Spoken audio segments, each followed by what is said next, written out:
Hello guys, good morning sa inyong lahat. Ngayon ay papasok na ako ng work. At hindi maganda ngayon ang panahon dito sa Japan guys. Kasi alam nyo ba, umuulan siya ngayon. Ayan po, masyado siyang madilim. At alam nyo ba, malapit ng taglamig ngayon. Nag-i-start na siyang magiging taglamig na naman. Ayan, naging winter na naman siya dito. Natapos na rin yung summer.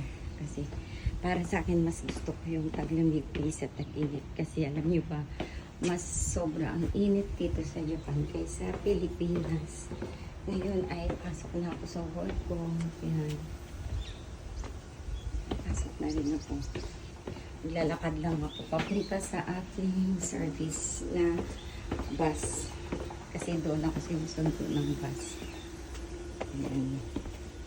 Kaya dahil maulan, dala na rin ako ng payong ko. Ayan guys. Ayan. Ayan, dito pala ako nakatira. Kaya, ayun lang po sa dulo yung aking tambayan sa paghintay ng bus. Ayan. Medyo malakas din ang hangin ngayon. Kaya, hindi nadala yung aking payong. Ayan. Wednesday na pala ngayon at may overtime ako ngayon ng 3.5. Kaya gabi na rin ako makakauwi. Mga 10 na siguro. Ayan, ito. Pagod na naman.